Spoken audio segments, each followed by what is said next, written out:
अस्सलाम वालेकुम, this is Asad Mukhtar और आप देख रहे हैं बी एक्सपर्ट आईटी सॉल्यूशंस। तो चलिए आगे बढ़ते हैं हमारे एडवांस वर्डप्रेस के कोर्स की तरफ।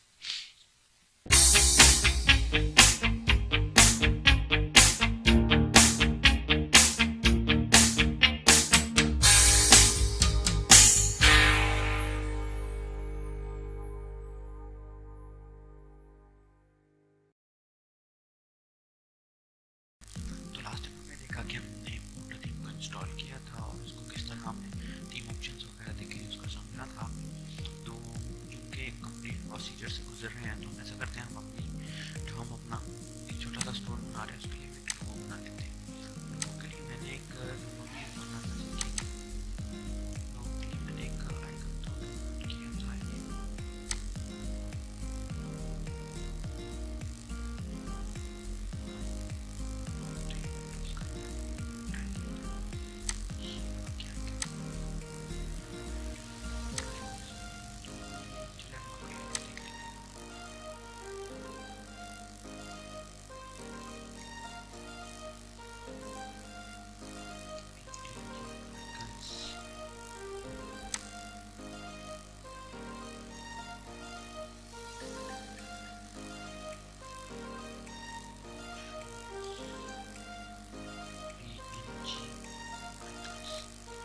कहीं से भी निकाल सकता है, कोई इतना मसला नहीं। उसको हम एडिट भी कर सकते हैं। बेसिकली मैंने इसलिए भी किया क्योंकि वो ट्रांसपेरेंट नहीं था, मुझे ट्रांसपेरेंट चाहिए।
फाइल को सेव बनाने यहाँ ज़रूरी है। फॉर एग्जाम्पल हमें फ्यूचर में कोई एडिटिंग चाहिए हो तो हम कर सकते हैं।